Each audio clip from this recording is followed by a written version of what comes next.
નમસ્કાર, 1 વાગ્યાના prime time સમાચાર સાથે હું હિના. બુલેટિનની શરૂઆત કરીએ. ચોમાસું આસપાસ.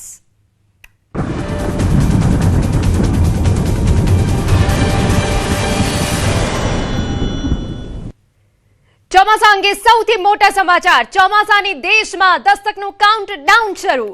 ગમે તે ઘડીએ દેશમાં ચોમાસું દસ્તક દઈ શકે છે. કેરળની ખૂબ જ નજીક પહોંચી ચૂક્યું છે ચોમાસું. અરબ સાગરના કેટલાક ભાગમાં ચોમાસું બેઠું. ગમે તે ઘડીએ કેરળમાં ચોમાસું પહોંચી શકે છે. તો ચોમાસા અંગે આ સૌથી મોટા સમાચાર. જો કે રાહતના પણ સમાચાર. દેશમાં ચોમાસાના દસ્તકનું કાઉન્ટડાઉન શરૂ થઈ ગયું છે. હવે ગમે તે ઘડીએ દેશમાં ચોમાસું દસ્તક દઈ શકે છે. જો કે આપને જણાવી દઈએ કે દેશના અનેક રાજ્યોમાં હજુ પણ ભીષણ ગરમી પડી રહી છે. તે વચ્ચે લોકો માટે આ સારા સમાચાર છે, ખેડૂતો માટે આ સારા સમાચાર છે. આ વચ્ચે કેરળમાં ચોમાસા પહેલા જ અનેક વિસ્તારમાં વરસાદ શરૂ થયો છે, જેના કારણે ગરમીથી રાહત મળી છે, પરંતુ સાથે જ મુશ્કેલી પણ ઊભી થઈ છે. કોઝિકોડ વિસ્તારમાં ધોધમાર વરસાદે ખાસ કરીને દુકાનદારો અને મુલાકાતીઓને ભારે હાલાકી પહોંચાડી છે. દરિયાકાંઠાના વિસ્તારમાં અચાનક પડેલા ભારે વરસાદથી લોકો આશ્રય માટે દોડતા જોવા મળ્યા હતા અને રસ્તાની બાજુની દુકાનો પણ અસરગ્રસ્ત બની હતી. ફૂડ સ્ટોલ અને રેસ્ટોરન્ટમાં વરસાદી પાણી ઘૂસી જતા દુકાનદારોને તાડપત્રીથી દુકાનો ઢાંકવાની ફરજ પડી હતી. બેસવાની તમામ જગ્યાઓ પલળી જતા ગ્રાહકોની આવક પણ ઘટી હતી અને પીક અવર્સ દરમિયાન વેપાર ઠપ થયો. કોઝિકોડ મ્યુનિસિપલ કોર્પોરેશન દ્વારા 240 મીટર લાંબી ફૂડ સ્ટ્રીટ વિકસાવવામાં આવી છે, જેમાં લગભગ 100 દુકાનો આવેલી છે, પરંતુ પૂરતા આશ્રય અને છતની વ્યવસ્થા ન હોવાથી આ પ્રોજેક્ટ હાલ દુકાનદારો અને મુલાકાતીઓ માટે મુશ્કેલીનું કારણ બની રહ્યો છે. ભૂખમરો, દુષ્કાળ અને રોગચાળો. લાખો લોકોના મૃત્યુ માટે જવાબદાર રાક્ષસ ફરી પાછો ફરી રહ્યો છે. શું સુપર અલ્નીનો ભારત માટે મુશ્કેલી સર્જશે? શું ગુજરાતમાં પણ વાગશે દુષ્કાળના ડાકલા? શું કહી રહ્યા છે ગુજરાતના હવામાન આગાહીકારો? જાણો એક સાથે 4 આગાહીકારોનું મત. 50 વર્ષ બાદ થશે ઇતિહાસનું પુનરાવર્તન. વર્ષ 1877 જેવી આવશે તબાહી, જ્યારે 5 કરોડ લોકોના થયા હતા મોત. શું 2026 બનશે સૌથી ગરમ વર્ષ? દુષ્કાળ, પૂર, તબાહી લઈને આવશે સુપર અલ્નીનો.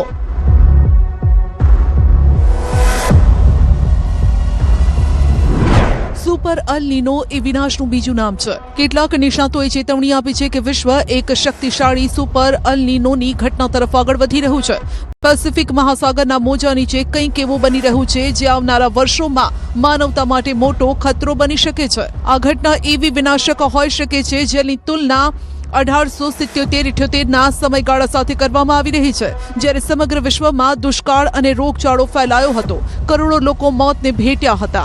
હવામાન આગાહીકારોએ 2026-27માં વિશ્વને ગંભીર અને વિનાશક ગરમીની ચેતવણી આપી છે. જો એમ થયું તો ચોમાસું નબળું રહે અને દેશ દુનિયાએ દુષ્કાળનો સામનો કરવો પડે, પાકને નુકસાન થાય, રોગચાળો ફેલાય અને માનવ જીવન જોખમમાં મુકાય. આમ પણ હાલ ગુજરાત જ નહીં, આખો ભારત દેશ તીવ્ર ગરમીનો સામનો કરી રહ્યો છે. ગુજરાતમાં ગરમી 45 ડિગ્રીને પાર પહોંચી ગઈ તો દેશમાં 50 ડિગ્રી નજીક પહોંચી ગઈ. આવામાં યુએસ હવામાન એજન્સી નોઆએ આગાહી કરીને ભારતની ચિંતા વધારી છે. નોઆના રિપોર્ટ મુજબ મે-જુલાઈથી શિયાળા સુધી સુપર અલ્નીનો રહી શકે છે. નોઆના નવા અપડેટ મુજબ આ વર્ષે મે અને જુલાઈ વચ્ચે સુપર અલ્નીનો થવાની શક્યતા 82% છે. જો કે આ ડરાવનારી આગાહી વચ્ચે ગુજરાતના આગાહીકારોનો મત જાણવાનો અમે પ્રયત્ન કર્યો, તો જે આગાહી સામે આવી, જે અનુમાન સામે આવ્યા તે આપના માટે રાહત લઈને આવ્યા છે. वेस्टर्न मीडिया और खासकर जो अंग्रेज़ी मीडिया है अमेरिका और यूरोप के, उनमें काफ़ी चर्चा चल रही है कि इस साल एक सुपर एल नीनो आने वाला है. लेकिन मैं पहले ही बता दूं, मेरे अनुमान के हिसाब से कोई सुपर एल नीनो की स्थिति की खतरा नहीं है. हवामान खाताए जे आगाही करी છે કે વરસાદ ઓછો થશે અથવા દુષ્કાળ પડશે એવી પરિસ્થિતિ થાય, તો એવી શક્યતા આપણા સૌરાષ્ટ્ર માટે, ખાસ કરીને સૌરાષ્ટ્ર અને ગુજરાત માટે શક્યતા ઓછી છે. એટલે એકંદરે વરસાદ આપણા સૌરાષ્ટ્રમાં સારો થવાની શક્યતા છે. મોટા જળાશયો ભરાય નહીં, તળાવો ભરાય નહીં, પશુ પક્ષીની હાલત કફોડી થાય, લોકો તરુવલની સહાય શોધે. એટલે અલનીનોમાં જો દુષ્કાળ પડે તો આવી બાબત બની શકે. પરંતુ દુષ્કાળ પડવાના અત્યારે ચાન્સ ઓછા દેખાય છે. પરંપરાગત જ્ઞાન પ્રમાણે વરસાદ થવાની શક્યતા છે. અત્યારે જે સંજોગવાદ જે ઘણા લોકો વર્ષ નબળું જાય એવું પણ ખેડૂત માટે કોઈ ચિંતા જરૂર કારણ નથી. આ વાતથી ખેડૂતોના જીવમાં જીવ રેડાયો હશે. જો કે આ આગાહીકારો એમનેમ આ વાત નથી કરી રહ્યા. કોઈ માની રહ્યું છે કે આપણી આસપાસના જે પરિબળો છે તે જ આ વાતનો સંકેત આપે છે. પારંપરિક પરિબળો, પક્ષીઓની ચેષ્ટા, અખાત્રીજનો પવન, નક્ષત્રોના આધારે ગુજરાતમાં ચોમાસું નબળું નહીં રહે તેવું અનુમાન થઈ રહ્યું છે. રમણીક વામજા મુજબ આ વર્ષે ખેડૂતો માટે વર્ષ 16 આની રહેશે, એટલે કે સૌરાષ્ટ્રમાં 100% વરસાદ. કૃતિકા નક્ષત્રમાં વરસાદ થાય તો પણ ચોમાસું સારું ગણાય અને તેના સંકેત અત્યારથી મળવા લાગ્યા છે. તો અંબાલાલ માને છે કે આ વખતે અરબી સમુદ્ર સક્રિય રહેશે, જેનો ફાયદો ગુજરાતને થશે. આવામાં દુષ્કાળની કોઈ શક્યતા નથી. ગઈકાલે બનાવ કૃતિકા નક્ષત્ર વરસાદ થાય એટલે વર્ષ 16 આની થશે. ગઈકાલે વરસાદ અમુક જગ્યાએ વરસાદ વાતાવરણ પલટો આવેલા છાટાછૂટી થયેલ છે, એટલે કોઈ પણ ખેડૂતોને મૂંઝાવ નથી. ને તારીખ 18/5 અમુક વાદળીઓમાં રહેશે અને છાટાનો વરસાદ થશે. सुपर एल नीनो यानी जब जो एल नीनो की जो आंकड़ा रहता है, यानी जो प्रशांत महासागर में समुद्री आंकड़ा है, उसका जब 2 डिग्री से ऊपर जाता है तब उसे सुपर एल नीनो की स्थिति मानी जाती है. और इस साल भले ही एक मजबूत एल नीनो की संभावना ज़रूर हो सकती है, लेकिन कोई सुपर एल नीनो की स्थिति मेरे हिसाब से मुझे नज़र नहीं आ रही है. કે આ વખતે અરબ સાગરમાં ડીપ ડિપ્રેશન કે વેલમાર્ક લો પ્રેશર કે ક્યારેક ચક્રવાત પણ બની શકવાની શક્યતા રહે છે. એટલે તેના કારણે પણ વરસાદ થવાની શક્યતા રહે છે. જે 18 થી 27 ની વચ્ચે કદાચ માવઠું થવાની શક્યતા છે, એ ખેડૂત ભાઈ એ પણ ચેતી રહે. બીજું 29 તારીખે કદાચ વાવાઝોડાની શક્યતા પણ રહેશે. એટલે આવી પરિસ્થિતિઓ આવતી રહેવાની છે. એટલે એમાં ખાસ કરીને ખેડૂત ભાઈઓ ચેતે. અને અલ નીનોની જે અત્યારે બહુ હાવ ઉપડ્યો છે, એ એટલો બધો આપણા વિસ્તાર માટે એટલી અસર નહીં કરે. ભલે ગુજરાત માટે સારી વાત હોય, પણ હાલ એ સમજવું જરૂરી છે કે અલ નીનો આખરે છે શું અને સુપર અલ નીનોથી શું થાય. અલ નીનો સમુદ્રના પાણીને સામાન્ય રીતે ગરમ કરે છે, જે પવનની પેટર્નમાં પણ ફેરફાર લાવે છે. આનાથી વિશ્વભરમાં વરસાદી ચક્ર પર તેની અસર વર્તાય છે, જેના કારણે ગંભીર દુષ્કાળ, મુશળધાર વરસાદ અને પૂરનો સામનો કરવો પડે. સરળ શબ્દોમાં કહીએ તો જ્યારે અલ નીનો સક્રિય હોય ત્યારે પ્રશાંત મહાસાગરથી ભારત તરફ આવતા ચોમાસાના પવનોને તે અવરોધે છે અને જેના પરિણામ સ્વરૂપે વરસાદ ઓછો પડે. ભારત અને દક્ષિણ પૂર્વ એશિયામાં ઓછો વરસાદ થાય અને તીવ્ર ગરમીનો અનુભવ થાય. ઇન્ડોનેશિયા અને ઉત્તર ઓસ્ટ્રેલિયામાં પણ ભેજને નુકસાન થાય. દુષ્કાળ તરફ આ સમય દોરી જાય તો જંગલમાં આગ લાગવાનું જોખમ પણ વધે. મધ્ય પેસિફિકમાં પણ વધતા સમુદ્રના તાપમાનમાં ભારે વરસાદ અને ચક્રવાતનું કારણ પણ બનતું હોય છે. ये जो दुष्काल या जो ड्राउट की स्थिति है या जो सूखा पड़ने की स्थिति है, इस साल के मानसून यानी 2026 के मानसून में भारत और गुजरात में उसकी संभावना बिल्कुल नहीं है. सामान्य से कम बारिश रहेगी, वो 2 महीने पहले से बताते आ रहा हूँ और अभी भी अनुमान वैसे ही है. तो इसीलिए इसकी कोई चिंता की बात नहीं है और ये जो ओवर हाइप हो रहा है उसे ज़्यादा ध्यान देने की ज़रूरत नहीं है. જો કે આ વાત પરથી ખ્યાલ આવે છે કે ગુજરાતમાં દુષ્કાળ પડવાની કોઈ સંભાવના. સમાચારમાં હવે આગળ વાત કરીએ. છોટાઉદેપુરથી હાઈ વોલ્ટેજ રાજકીય ડ્રામા સામે આવી રહ્યો છે. છોટાઉદેપુર અને કદવાલ તાલુકા પંચાયતના પ્રમુખ ઉપપ્રમુખની ચૂંટણી ભારે કટોકટી વચ્ચે યોજાઈ, જ્યાં ભાજપ અને આમ આદમી પાર્ટી વચ્ચે ટાઈ પડી હતી. આપના સભ્યોએ પોતાના 3 ઉમેદવારોને ઉઠાવી જવાનો ગંભીર આરોપ લગાવ્યો, તો હાજર રહેલા ભાજપના 13 સભ્યોની મદદથી છોટાઉદેપુર તાલુકા પંચાયતમાં ભાજપનું બોર્ડ બની ગયું છે. ભાજપની આ જીત બાદ છોટાઉદેપુરના સાંસદ અને તેમના સમર્થકોએ ભારે ખુશી વ્યક્ત કરી, જેમાં સાંસદ પોતાની ગાડીમાં બંદૂક લઈ નીકળ્યા હોવાનો વિડીયો સોશિયલ મીડિયા પર જોરદાર વાયરલ થયું છે, જે હાલ સમગ્ર પંથકમાં ભારે ચર્ચાનો વિષય બન્યું છે. આપને વિડીયો બતાવી રહ્યા છે કે જ્યાં ભાજપનું બોર્ડ બન્યું છે. અમારા સંવાદદાતા સહેજાબ વધુ વિગતે વાત કરવા જોડાયા છે. સહેજાબ, પહેલા તો પૂરી વિગત આપશો. જી ના, ખાસ કરીને જે છોટાઉદેપુરની અંદર જે છોટાઉદેપુર તાલુકા પંચાયતની અંદર જે આપ અને ભાજપ આમ બંધોના 13 ઉમેદવારો તાલુકા પંચાયતની અંદર વિજય થયા હતા, ત્યારે એ ટાઈ પડી હતી. તો ગઈકાલે જે તાલુકા પંચાયતના પ્રમુખ અને ઉપપ્રમુખ બનવાની જે ચૂંટણીની પ્રક્રિયા હતી તે દરમિયાન આપના જે ઉમેદવારો છે તેના 3નું કિડનેપ થઈ ગયાનો આરોપ આપ દ્વારા આવ્યો હતો અને ત્યારે આપના જે તમામ ઉમેદવારો છે તે બહાર નીકળી ગયા હતા. તે ભાજપના જ 13 જે ઉમેદવારો હતા તે હાજર હતા. એટલે ભાજપની બોડી જે છે તે ગઈકાલે બની ચૂકી હતી. ત્યારબાદ તેના જશ્નની અંદર જે છોટાઉદેપુરના જે સાંસદ છે જસુભાઈ રાઠવા તેઓ વરઘોડાની અંદર નીકળ્યા હતા અને તેઓના કારની ઉપર તેઓ જે બંદૂક હાથે જે દેખવામાં આવ્યા હતા તે એક વિડીયો જે છે તે સોશિયલ મીડિયામાં વાયરલ થઈ રહ્યો છે. એટલે ચોક્કસથી જે રીતે જે ગઈકાલની જે ઘટના બની છે તેની અંદર ખુશી વ્યક્ત કરતા સાથેની સાથે જે બંદૂક જે તેઓની હાથમાં છે તેઓ લઈને નીકળી ગયા હતા. તેનો જે સોશિયલ મીડિયામાં જે વિડીયો જે છે તે હાલ વાયરલ થઈ રહ્યો છે. જી બિલકુલ. શહેજાબ, અહીંયા એક સવાલ એ થાય કે જો જનપ્રતિનિધિ જ કાયદો વ્યવસ્થા હાથમાં લે તો પછી પ્રજામાં શું સંદેશ જવાનો? એ જ મેસેજને લઈને હાલ જે રીતે જે વિડીયો વાયરલ થઈ રહ્યો છે તેની ખૂબ છોટાઉદેપુર જિલ્લાની અંદર ચર્ચાનું જોર પકડ્યું છે. જે રીતે જે જસુભાઈ જે સાંસદ છે અને તેઓ જાતે પોતે સંસદ થઈને જ જે પિસ્તોલ લઈને તેઓ રોડ પર નીકળતા હોય ત્યારે સામાન્ય નાગરિકો જે છે તેની પર મેસેજ જે છે તે બહુ ખોટો વાયરલ થઈ રહ્યો છે. જેના કારણે હાલ જે છોટાઉદેપુરની અંદર જે વિડીયો જે વાયરલ થઈ રહ્યો છે તેને લઈને ખૂબ ચર્ચાનો વિષય બન્યો છે. બિલકુલ શહેજાબ, અહીંયા આપ દ્વારા પણ કેટલાક આક્ષેપ કરવામાં આવ્યા છે. 3 ઉમેદવારોને ઉઠાવી જવાનો ગંભીર આરોપ છે, એના વિશે શું વિગત?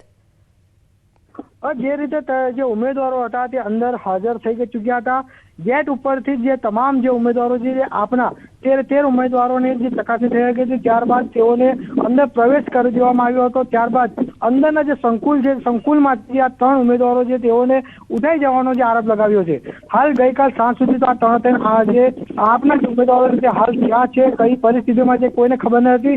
પરંતુ આજે સવારમાં એક મેસેજ મળ્યો છે કે હાલ જે 3 ઉમેદવારો છે છોટાઉદેપુર પોલીસ સ્ટેશને પહોંચ્યા છે. હાલ તે તપાસ ચાલી રહી છે. પરંતુ જે રીતે સંકુલમાંથી 3 જે આપના ઉમેદવારો છે કોણ ઉઠાઈ ગયું છે એક મોટો સવાલ ઉભો થઈ રહ્યો છે. અને જે પ્રમાણે જે ઉઠાઈ ગયા ત્યારબાદ જે વરઘોડો નીકળવામાં આવ્યો અને વરઘોડાની અંદર જો છોટાઉદેપુરના જે સાંસદ છે જે આ રીતે જે પિસ્તોલ લઈને જે બંદૂક લઈને જે વરઘોડામાં નીકળતા હોય ત્યારે એક મેસેજ જે છે તે વાયરલ થઈ રહ્યો છે. ચોક્કસથી આજે ગઈકાલની જે ભારતીય જનતા પાર્ટીની જે જીત થઈ હતી ત્યારબાદ આ સમગ્ર જે ઘટના છે સામે આવી છે. બિલકુલ. શહેજાબ, કોણ કોણ હાજર હતું આ વિજય ઉત્સવ રેલીમાં?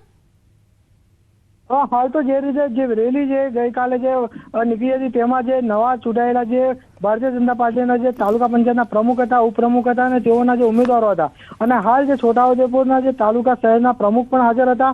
આ તમામ લોકો જે છે બિલકુલ. આ પ્રમુખ રાધિકાબેન રાઠવા આપણી સાથે જોડાઈ ગયા છે. રાધિકાબેન, પહેલા તો ખુદ જનપ્રતિનિધિ જ કાયદો વ્યવસ્થાના લીરે લીરા ઉડાવે તો પછી પ્રજામાં એક ખોટો સંદેશ જવાનો, આપની પ્રતિક્રિયા? બિલકુલ. હવે જે હલકી રાજનીતિ આ બીજેપી રમી છે એટલું તો સમજી ગયા છે કે આમને નીતિ નિયમનું ભાન નથી. અને તો નીતિ નિયમનું ભાન નથી તો પ્રજાનું કામ શું કરશે? પ્રજાને ધમકાવવાનું. કેવી રીતે સાંસદ જસુભાઈ રાઠવા ખોટી રીતે જે પ્રમુખ પદનું જે દાવો કર્યો અને અમારા 3 સભ્યોને કિડનેપિંગ કરાવીને એ લઈ ગયા હતા અને પછી એમનું જુલુસ કાઢ્યું જેમાં બંદૂક બતાવ્યું. એટલે કહેવા શું માંગે છે? આ દાદાગીરી છે? તમે મોટા ગુંડા છો? જાહેરમાં એક સાંસદ જો આટલો રિસ્પોન્સિબલ માણસ હોય છે આખા જિલ્લાનું તો અહીં જાહેરમાં બંદૂક બતાવે છે એટલે તો હું ધમકાવવા માંગે છે? અને કાયદા નિયમ એમને વ્યવસ્થા એમને જાળવી રાખવાની હોય અને ભંગ જ એ કરે. રાધિકાબેન, અહીંયા એક સવાલ થાય છે કે કોને તોડ્યા આપના ઉમેદવારોને? એ અમે અહીંયા અમારા પાસે બધા વિડીયો પણ છે, અમારા પાસે સબૂતો પણ છે. એ અમે ટૂંક સમયમાં જાહેર કરવાના છે. અમે પોલીસ સ્ટેશનમાં નિવેદન પણ આપવા બેઠેલા છે. એ ટૂંક સમયમાં બધા નામો જાહેર થશે. બિલકુલ. તો આખું જે આ ઓપરેશન પાર પાડવામાં આવ્યું આપના દ્વારા ગંભીર આરોપો લગાવવામાં આવ્યા કે 3 ઉમેદવારોને ઉઠાવી ગયા છે. આ બાબતની જાણ ક્યારે થઈ? આપની પાસે કેવી રીતે માહિતી આવી? જે દિવસે આ કાલે પ્રમુખ અને ઉપપ્રમુખની વરણી હતી છોટાઉદેપુર તાલુકામાં અમારા તમામ 13 ઉમેદવારો સ્થળે પહોંચી ગયા હતા. પોલીસે એમની ચેકિંગ કરી અને ગેટ અંદર એમને જવાનું કહી દીધું અને પછી ત્યાં કઈ બાજુમાંથી 15, 20, 30 જણ મોડા પર રૂમાલ બાંધીને ઉભા હતા અને અમારા જે ઉંમરવાળા માણસો છે જેન્ટ્સ હતા એમને ખેંચીને ગાડીમાંથી લઈ ગયા. અમારી બહેનો એમને રોકવાની કોશિશ કરી તો અમારી એક બહેનોને ઈજા પણ કરી, એમને ઘસેટ્યું, એને કિડનેપિંગ ની એ લોકો પ્રયાસ કર્યું, એને વાગ્યું છે પગમાં, અમારા કાકાઓને પણ માર્યું, એ હમણાં અમારા સામે બેઠા છે, એમને માર્યું છે. તો આખું ઘટના સ્થળ ત્યાં અમારા પાસે પ્રૂફ પણ છે અને સરકારી નિયમ પ્રમાણે આ જે પ્રોસેસ થતું હતું તો એક પણ સીસીટીવી કેમેરા અધિકારીઓએ કેમ ત્યાં નથી મૂક્યો? અધિકારીઓની પણ આ નિષ્કાળજી છે અને તમામ પોલીસના વચ્ચે જે અમારું રક્ષણ કરવા ત્યાં મૂકેલું હતું કે આવી કોઈ ઘટના ના બને, એમના સામે જ થયું અને પોલીસે કશું નથી કર્યું. બિલકુલ, આભાર અમારી સાથે વાત કરવા બદલ. તો ભાજપ અને આમ આદમી પાર્ટી વચ્ચે ટાઈ પડી હતી. આપના સભ્યોએ પોતાના 3 ઉમેદવારોને ઉઠાવી જવાનો ગંભીર આરોપ લગાવ્યો છે. હેમાંગભાઈ રાવલ, કોંગ્રેસ પ્રવક્તા આપણી સાથે જોડાઈ ગયા છે. હેમાંગભાઈ, પહેલા તો જો જનપ્રતિનિધિ જ આ પ્રકારના તાઇફા કરે તો પ્રજા પછી શું કરે? સવાલ અહીંયા એ જ છે. બિલકુલ, તમે જુઓ જે પ્રમાણેના આ વિઝ્યુઅલ દેખાઈ રહ્યા છે, આ તાઇફા કહેવાય અને તાઇફાની સાથે સાથે એમ પણ કહેવાય કે કોઈ પણ મોટા જે કંઈ પણ આવા સંસદ સભ્યો હોય આવા પ્રકારના કૃત્ય કરે તે યોગ્ય ના કહેવાય. હર્ષભાઈ સંઘવી કહે છે કે કાયદામાં રહેશે. એક સાંસદની તો જવાબદારી હોય. ફરી એક વખત સંપર્ક કરવાનો પ્રયત્ન કરીશું, પરંતુ અહીંયા સાંસદ બંદૂક સાથે વિજયોત્સવ રેલીમાં જોડાયા હતા. તેમની સાથે અનેક બીજા છોટાઉદેપુરના અગ્રણી પણ જોડાયા હતા, પ્રમુખ જોડાયા હતા. પરંતુ અહીંયા સવાલ એ થાય છે કે જ્યારે આખી બોડી બની જાય છે એની જીતની ખુશી છે, પરંતુ આ પ્રકારે કઈ ખુશી વ્યક્ત કરી શકાય કે જ્યાં જાહેર માર્ગ ઉપર આવી રીતે બંદૂક બતાવીને જ્યારે સાંસદ નીકળે છે ત્યારે એક ખોટો મેસેજ પ્રજામાં પણ જતો હોય છે.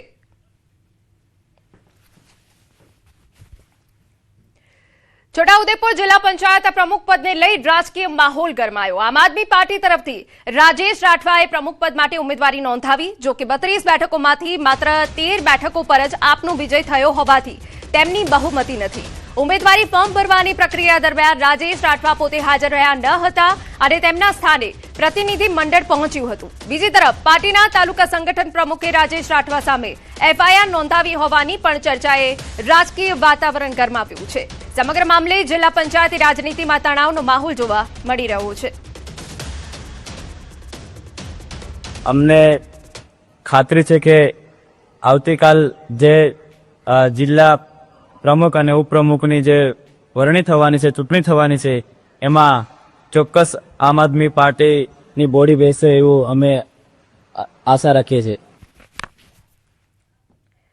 સમાચારમાં વાત હવે સુરેન્દ્રનગરની કરીએ તો જિલ્લા પંચાયતમાં ભાજપની જીત બાદ પ્રમુખ અને ઉપપ્રમુખ સહિત હોદ્દેદારોને મેન્ડેટ આપવામાં આવ્યા. પ્રમુખ તરીકે રંજનબેન ઘનશ્યામભાઈ ભૂસડિયા, ઉપપ્રમુખ પાયલબેન દર્શનભાઈ પટેલ, કારોબારી ચેરમેન અજયસિંહ શિવરાજસિંહ રાણા, પક્ષના નેતા લીલાબેન રામભાઈ સામડ અને દંડક રાયમલભાઈ ભાથીભાઈ ચૌહાણની વરણી કરવામાં આવી. હાલ ભાજપ દ્વારા હોદ્દેદારોને મેન્ડેટ આપી ફોર્મ પ્રક્રિયા પૂર્ણ કરવામાં આવી. આવતીકાલે સત્તાવાર રીતે જિલ્લા પંચાયતના પ્રમુખ, ઉપપ્રમુખ સહિત હોદ્દેદારો વિધિવત રીતે ચાર્જ સંભાળશે.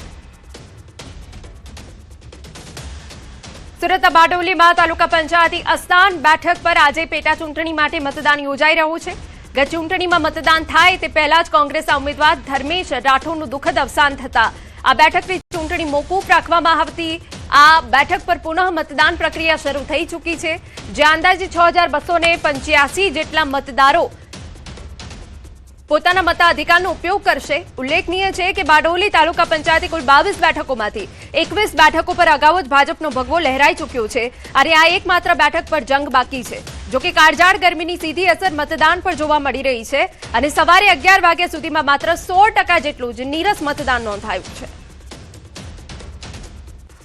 અસ્તાન તોરમાંથી ઉમેદવારી નોંધાવેલી છે અને મારે કહેવું છે કે વધુના વધુ વોટિંગ થાય એવી હું જનતાને અપીલ કરું છું. તો મારી નિશ્ચિત છે, હું હાલમાં સરપંચમાં છું અને મારે કોઈ બી જનતાને કોઈ બી કામ હોય તો હું પોતે જ જઈને કામ કરું છું અને મને આશા છે કે મારી જનતા અને મારા ગ્રામજનો અને ગામની પ્રજાઓ મને ખૂબ જ સારી રીતે જાણે છે અને મને આશા છે કે મને વિજય અપાવશે.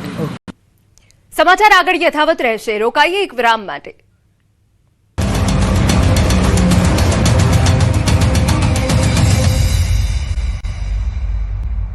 વિરામ બાદ સ્વાગત.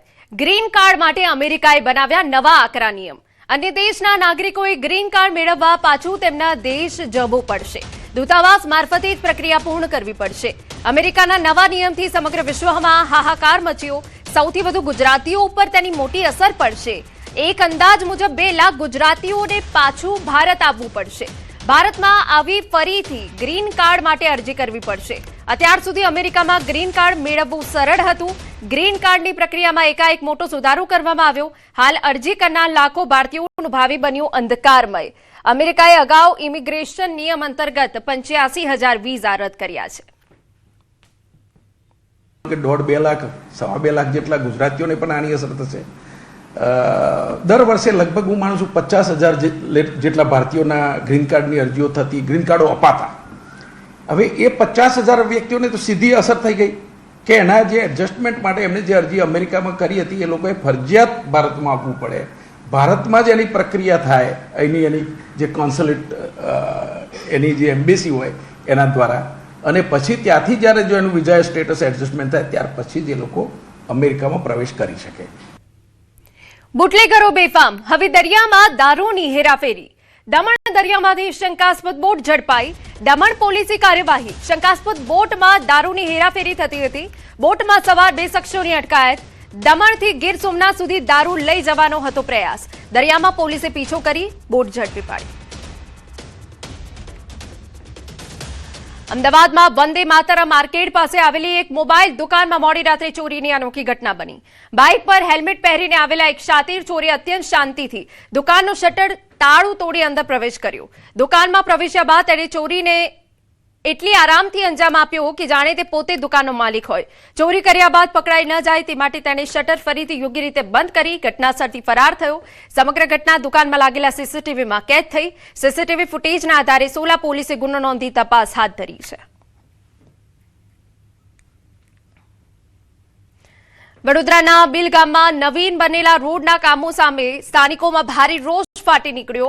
રોડ બનતા જ ડામર નીકળતો હોવાના આક્ષેપો ઉઠ્યા છે, જેના કારણે કોન્ટ્રાક્ટરની કામગીરી સામે ગંભીર સવાલો ઉભા થયા છે. સ્થાનિકોનો આક્ષેપ છે કે રોડ એટલો નબળો બનાવાયો છે કે હાથથી જ ઉખેડી જાય. સમગ્ર ઘટના સોશિયલ મીડિયા પર વાયરલ થઈ છે, જેમાં રોડની નબળી ગુણવત્તા સ્પષ્ટ દેખાતી હોવાનો દાવો કરવામાં આવ્યો છે. સ્થાનિકોએ સમગ્ર કામગીરીની નિષ્પક્ષ તપાસ કરી જવાબદારો સામે કડક કાર્યવાહી કરવાની માંગ ઉઠી છે. જે આખો રોડ એક હાથથી અને પગથી એક ઠોકર મારે તો નખ ના જાય પણ રોડ ઉખડી જાય એવું આ કામ કરીને ઊભા છે કોન્ટ્રાક્ટરો. હવે આ રસ્તા વરસાદનો હવે ટાઈમ આવવાનો છે, વરસાદમાં રસ્તો ધોવાઈ જશે. કદાચ કઈ ટકાવારી હશે આમાં કોઈની, મને એવું લાગી રહ્યું છે. અને મહત્વના સમાચાર, બનાસકાંઠામાં માની મમતાને લજવતો એક કિસ્સો સામે આવ્યો. પાલનપુર તાલુકાના મલાણા ગામ ખાતે આવેલા પિકઅપ સ્ટેન્ડના અંદરના ખૂણામાંથી એક નવજાત બાળકી મળી આવી. વહેલી સવારે બાળકીનો રડવાનો અવાજ સાંભળતા સ્થાનિકો ત્યાં દોડી આવ્યા. ત્યારબાદ સ્થાનિકોએ એમ્બ્યુલન્સને જાણ કરી નવજાત બાળકીને સારવાર માટે હોસ્પિટલ ખસેડવામાં આવી. ડોક્ટરોના જણાવ્યા મુજબ અંદાજિત 3-4 કલાક પહેલા જન્મેલ નવજાત બાળકીને શ્વાસ લેવામાં તકલીફ પડતી હોવાથી તેની સારવાર કરવામાં આવી. નવજાત બાળકીને ફેંકી દેતા તેની અજાણી માતા ઉપર લોકોએ ફટકાર વરસાવ્યો હતો. મુખ્યમંત્રી ભૂપેન્દ્ર પટેલે કોક્લિયર ઇમ્પ્લાન્ટ પ્રોગ્રામના 20 લાભાર્થી બાળકો સાથે સાયન્સ સિટીમાં આવેલી એક્વાટિક ગેલેરી નિહાળી. બાળકો સાથે મુખ્યમંત્રીએ સંવાદ સાધ્યો. વાત્સલ્ય ભાવ જોઈને બાળકો પણ ખીલી ઉઠ્યા. મુખ્યમંત્રી સાથે વાત કરવાની તક મળતા બાળકો રાજી થયા હતા. મહત્વનું છે કે ગુજરાત સરકાર દ્વારા 6 વર્ષ સુધીની ઉંમરના સંપૂર્ણ બહેરાશ ધરાવતા બાળકોને તદ્દન વિનામૂલ્યે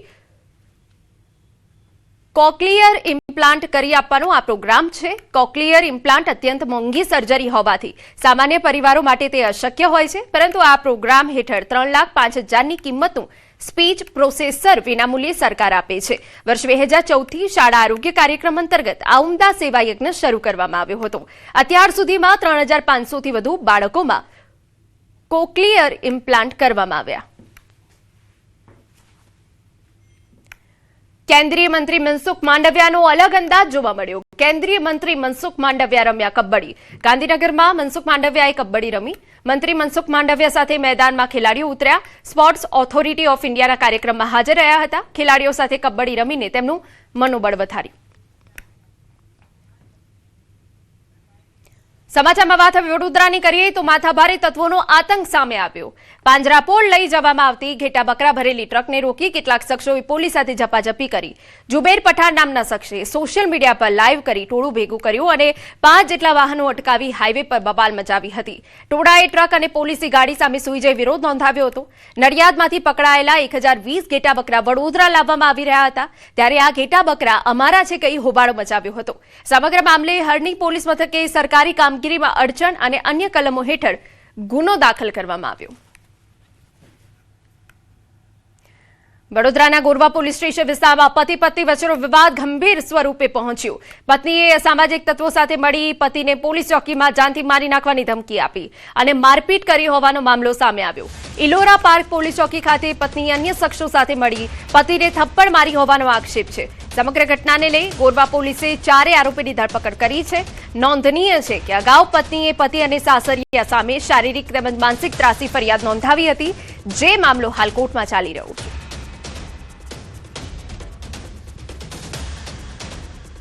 સમાચારમાં અત્યારે બસ આટલું જ. મને રજા આપશો. નમસ્કાર.